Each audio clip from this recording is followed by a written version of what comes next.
ভোটাধিকার ফিরে পাওয়ার জন্য এখন যখন নির্বাচনের দ্বার প্রান্তে আমরা উপনীত, প্রফেসর ইউনূস তাকে আমরা খুবই সম্মান করি। প্রথম দিকে তিনি নির্বাচন দিতে চান নাই, কিছু কিছু লোক তাকে কুমন্ত্রণা দিয়েছে যে আপনি আজীবন থাকেন কিংবা 10 বছর থাকেন।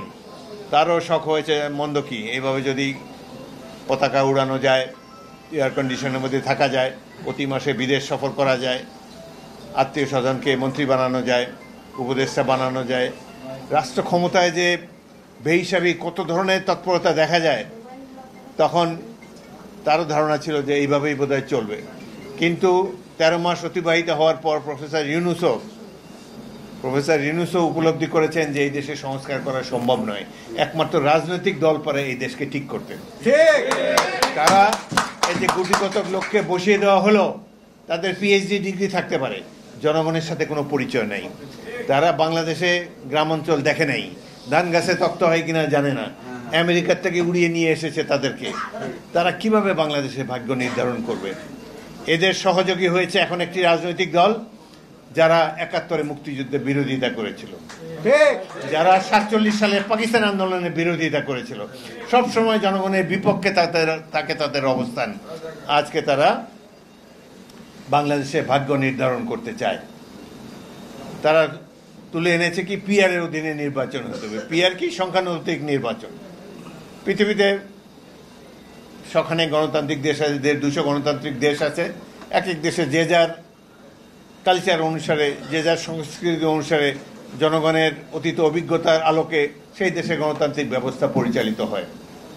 আমাদের দেশে প্রায় 100 বছরের কাছাকাছি 1937 সালে ভোট হয়েছিল এই বেঙ্গলে।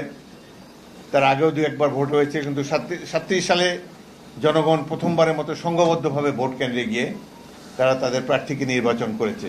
সেই 37 সাল থেকে আজ অবধি আমরা এই বর্তমান যে সিস্টেম বাংলাদেশে চালু রয়েছে, 1 ম্যান 1 ভোট, এইভাবেই একজন ব্যক্তিকে তারা নির্বাচিত করে এসেছে।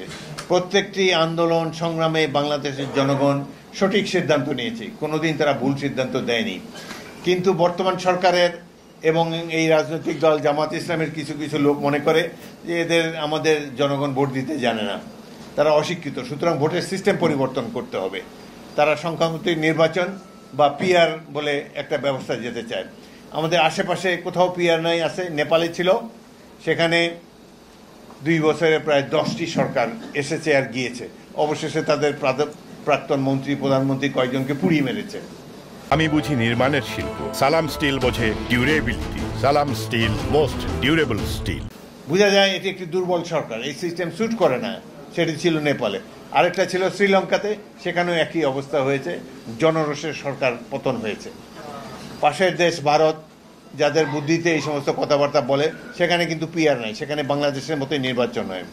গণতন্ত্রের মাদার কান্ট্রি যুক্তরাজ্যে, ইংল্যান্ডে, সেখানেও এই বাংলাদেশের মতো সিস্টেমে ভোট হয়।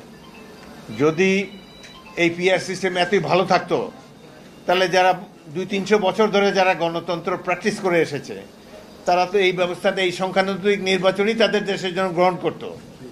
তাহলে তো ইংল্যান্ডে এই সিস্টেমে ভোট হতো, প্রতিবেশী রাষ্ট্র ভারতেও এই সিস্টেমে ভোট হতো। এখন এই সিস্টেমে ভোট হয় ইসরায়েলে, নেদারল্যান্ডসে আর 2-4টি দেশে, যাদের দেশের কালচার এরকম, তাদের রিকোয়ারমেন্ট অন্যরকম, হয়তো তাদের জন্য এটাই ভালো। এক এক দেশে যার জন্য যে সিস্টেম ভালো সেটা করুক। কিন্তু বাংলাদেশের মানুষ, সাম্প্রতিককালের একটি জরিপে দেখা গিয়েছে যে 56% মানুষ জানেই না যে সংখ্যানুপাতিক নির্বাচন কি। ঠিক। সুতরাং এই ধরনের একটি ব্যবস্থা যদি বাংলাদেশের উপরে চালিয়ে দেওয়া হয়, এটি অন্যায় করা হবে।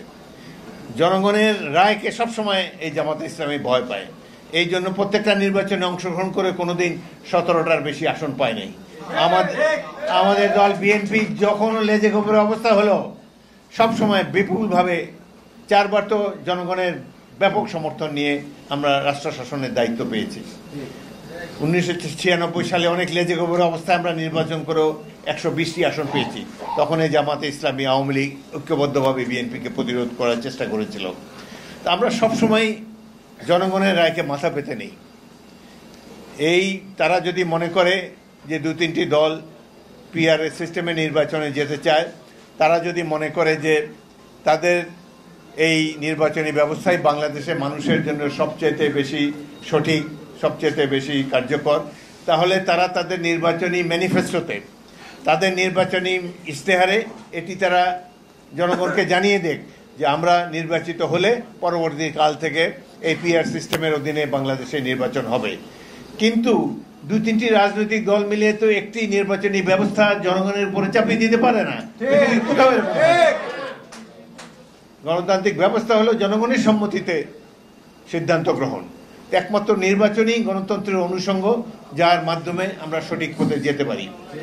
সুতরাং আশা করব এই ধরনের উদ্ভট কথা, নিজেরা জিততে পারবে না সেই জন্যে এই ধরনের নতুন কোনো সিস্টেমের এক্সপেরিয়েন্স, বাংলাদেশের মানুষ তো গিনিপিগ না। 17 বছর অনেক কষ্ট করেছি আমরা, সাধারণ মানুষকে অনেক পরিশ্রম দিতে হয়েছে, জীবনের বিনিময়ে কত পরিবার ধ্বংস হয়ে গিয়েছে। এদেরকে তো এক্সপেরিমেন্ট করতে পারেন না, জনগণের সম্মতি প্রয়োজন, রাষ্ট্রের মালিক জনগণ।